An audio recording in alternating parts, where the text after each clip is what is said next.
बिस्मिल्लाहिर्रहमानिर्रहीम। अस्सलामु अलैकुम डियर फ्रेंड्स। इंशाल्लाह आज की इस वीडियो में हम लोग सीखेंगे कि यूटीएम कोऑर्डिनेट्स यानी ईस्टिंग, नॉर्दिंग और जेड को हम लोग लैटिट्यूड, लॉन्गिट्यूड या डेसिमल डिग्री में कैसे कन्वर्ट कर सकते हैं ग्लोबल मैपर सॉफ्टवेयर की मदद से। फ्रेंड, जैसे कि आप लोगों को मालूम है कि हम लोग गूगल अर्थ प्रो में जो डेटा इंपोर्ट करते हैं वो हमारे पास लैटिट्यूड, लॉन्गिट्यूड की शक्ल में होता है, जबकि जो कोऑर्डिनेट डेटा होता है ईस्टिंग, नॉर्दिंग की सूरत में वो हमारे पास गूगल अर्थ में इंपोर्ट नहीं होता, वो डेटा गूगल अर्थ में इंपोर्ट नहीं होता। लेकिन हम लोग जो टीएस से टोटल स्टेशन से सर्वे करते हैं वो ज़्यादातर ईस्टिंग, नॉर्दिंग और जेड की सूरत में होता है, जिस तरह की आपको स्क्रीन पर नज़र आ रहा है। ये मैंने 5 पॉइंट लगाए हैं, 5 पॉइंट है 1 2 3 4 और ये 5। ये है ईस्टिंग, ये है नॉर्दिंग, ये है जेड, ये इसका जोन है और ये इसका है डेटम 1984। लेकिन ये डेटा अगर हमने गूगल अर्थ में इंपोर्ट करना है तो इससे सबसे पहले इसको हम लोगों ने लैटिट्यूड, लॉन्गिट्यूड में कन्वर्ट करना है, तो इसके लिए हम लोग ग्लोबल मैपर सॉफ्टवेयर यूज़ करेंगे। ये डेटा CSV फाइल में आप लोग कन्वर्ट करें। सबसे पहले इसकी CSV फाइल क्रिएट करें। CSV फाइल में ऑलरेडी यहाँ पे क्रिएट कर चुका हूँ, देखें आप में ENZ फाइल के नाम से। CSV किस तरह क्रिएट करते हैं, किस तरह बनाते हैं, इसके बारे में डिटेल से वीडियोज़ मौजूद है मेरे चैनल पर। इसके बाद आप लोगों ने क्या करना है कि पहले अपने ग्लोबल मैपर सॉफ्टवेयर को ओपन करें। ग्लोबल मैपर सॉफ्टवेयर को ओपन करने के बाद आपने सबसे पहले इसकी कॉन्फ़िगरेशन करनी है। कॉन्फ़िगरेशन के लिए आप यहाँ से टूल्स में भी कर सकते हैं, यहाँ पे कॉन्फ़िगर है, और डायरेक्ट जो मेन स्क्रीन है इस पे भी कॉन्फ़िगरेशन का जो ऑप्शन है वो अवेलेबल है। तो मैं डायरेक्ट स्क्रीन पर ही क्लिक करके कॉन्फ़िगरेशन के ऑप्शन में चला जाता हूँ। इसके बाद आपने यहाँ पे जो प्रोजेक्शन है इस पर क्लिक करना है। कॉन्फ़िगरेशन में प्रोजेक्शन का जो बटन है इसको आपने यहाँ से ऑन करना है। ऑन करने के बाद आपने क्या करना है, याद है कि आपके पास है जियोग्राफिक लैटिट्यूड / लॉन्गिट्यूड, लेकिन हमारे पास चूंकि जो डेटा है वो ईस्टिंग, नॉर्दिंग की सूरत में है, यूटीएम की सूरत में है, तो इसलिए हमने यहाँ से इसको ईस्टिंग, नॉर्दिंग सेलेक्ट करना है या यूटीएम सेलेक्ट करना है। तो आपने क्या करना है, यहाँ से आपने प्रोजेक्शन का जो जियोग्राफिक लैटिट्यूड, लॉन्गिट्यूड है इस पर क्लिक करें और यहाँ से डायरेक्ट आप लोग यूटीएम सेलेक्ट करें। UTM यू प्रेस करके भी डायरेक्ट आप UTM पे जा सकते हैं। इसके बाद आपने क्या करना है, यहाँ पे अपना जोन सेलेक्ट करना है। तो जोन हमारे पास है 37, जिस तरह मैंने यहाँ पे लिखा हुआ है 37। तो इधर से मैं इसको सेलेक्ट करके 37 कर लेता हूँ। अपना जोन यहाँ पे आप चेक करें, 37 में चेक कर लेता हूँ। यहाँ से 37 ये है 37। इधर से मैंने अपना जोन सेलेक्ट किया और डेटम 84 है, तो इसलिए मैं डेटम 84 ही रहने देता हूँ। और मेरे पास यूनिट है वो मीटर में है, तो उसको मैं मीटर ही रहने देता हूँ। और इसके बाद इधर से मैं इसको अप्लाई और ओके कर लेता हूँ। अप्लाई और ओके करने के बाद आपने ओपन डेटा फाइल जो है उसको क्लिक करना है अपने डेटा को इंपोर्ट करने के लिए। तो यहाँ से हम इसको ओपन डेटा फाइल कर लेते हैं और अपनी जो CSV फाइल है उसको सेलेक्ट करके यहाँ से ओपन करें।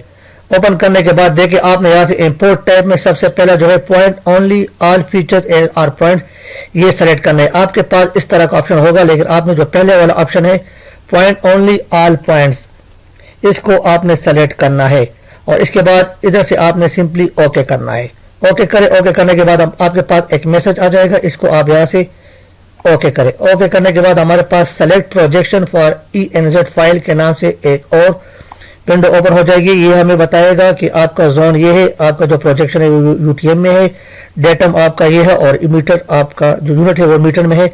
मतलब है जो हमने यहाँ पे कॉन्फ़िगरेशन किए इस तरह उसकी यहाँ पे ये कंफर्मेशन कर रहा है। तो इधर से आप लोग इसको ओके करें। ओके करने के बाद देखें हमारे जो 5 पॉइंट्स है वो यहाँ पे आ गए हैं। अभी ये पॉइंट हमारे पास है UTM में, लेकिन अभी इसको हमने क्या करना है, लैटिट्यूड, लॉन्गिट्यूड में कन्वर्ट करना है। तो उसके लिए दोबारा आपने जाना है टूल्स में। टूल में जाने के बाद इधर से आपने करना है कॉन्फ़िगर, और अभी आपने क्या करना है, प्रोजेक्शन में यहाँ से आपने सेलेक्ट करना है लैटिट्यूड, लॉन्गिट्यूड। याद रहे पहले आपने UTM सेलेक्ट करना है जब फाइल इंपोर्ट करने से पहले, और फाइल इंपोर्ट करने के बाद आप लोगों ने सेलेक्ट करना है लैटिट्यूड, लॉन्गिट्यूड। तो मैं यहाँ से देखता हूँ geographically latitude, longitude, geographically latitude, longitude. ये यहाँ पे देखिए जियोग्राफिक लैटिट्यूड, लॉन्गिट्यूड मैंने सेलेक्ट कर दिया। जोन यहाँ से ऑटोमेटिकली ऑफ हो गया। इधर से WGS 84 है और सिंपली आपने यहाँ से करना है अप्लाई और ओके। इसके बाद आपने क्या करना है, फाइल पर क्लिक करना है। फाइल पर क्लिक करने के बाद आपने यहाँ से करना है एक्सपोर्ट। और एक्सपोर्ट पर आपने यहाँ से क्लिक करना है, एक्सपोर्ट वेक्टर लैडर फॉर्मेट।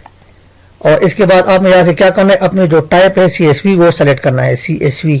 मैं यहाँ से CSV सेलेक्ट कर लेता हूँ, सिंपली आप कोई भी सेलेक्ट कर सकते हैं। ये मैंने CSV सेलेक्ट कर दिया और यहाँ से मैंने कर दिया ओके।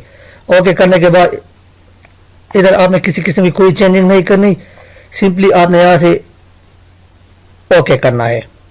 अगर आप एलिवेशन लेना चाहें तो यहाँ से एलिवेशन भी ले सकते हैं। चले हम इसको भी चेक कर लेते हैं। एलिवेशन में चेक मार्क कर दिया और इधर से मैंने कर दिया इसको ओके। ओके करने के बाद ये आपसे फाइल लोकेशन पूछा है तो उसको आप लोग सेव करें। मैं इसको देता हूँ लेट और लॉन्गिट्यूड और इसको यहाँ से मैंने कर दिया सेव। सेव करने के बाद अभी आप फाइल अपने डेस्कटॉप पर देखें तो सेव हुआ है। CSV फाइल में देखिए मेरे पास लॉन्गिट्यूड और एलिवेशन में ये सेव हो गया है, डिग्री मिनट सेकंड में ये कन्वर्ट हो गया है। अब ये फाइल इस काबिल है कि हम लोग इसको इस डेटा को अपने जो गूगल अर्थ है उसमें इंपोर्ट करें। तो इसके लिए आपने क्या करना है, इसको मैं यहाँ से डोंट सेव कर लेता हूँ, इसको भी क्लोज कर लेता हूँ और इसी डेटा को मैं अभी क्या करता हूँ KMZ में सेव करता हूँ। तो file export vector ladder format और यहाँ से मैं KMZ सेलेक्ट कर लेता हूँ, KMZ। ये KMZ मैंने सेलेक्ट किया ओके और यहाँ से मैं कर लेता हूँ इसको भी ओके। किसी किस्म की यहाँ पे कोई चेंजिंग नहीं करनी, सिंपली ओके। फाइल का नाम हम देते हैं इसको KMZ4 मैंने दिया है और इधर से इसको सेव किया।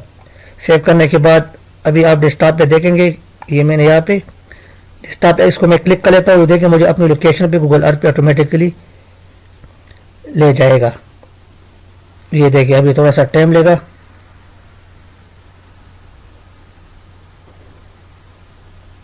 ये देखिए मैंने जो 5 पॉइंट लगाए थे यहाँ पे वो ऑटोमेटिकली अपने जगह पर यहाँ पे शो हो गए हैं। तो फ्रेंड उम्मीद करता हूँ कि आप लोगों का कंसेप्ट क्लियर हुआ होगा कि हम लोग ईस्टर्न नॉर्दर्न को पहले लैटिट्यूड लॉन्गिट्यूड में कैसे कन्वर्ट करते हैं और उसके बाद उस डेटा को अपने ईगल जो गूगल अर्थ प्रो है उस सॉफ्टवेयर में कैसे इंपोर्ट करते हैं।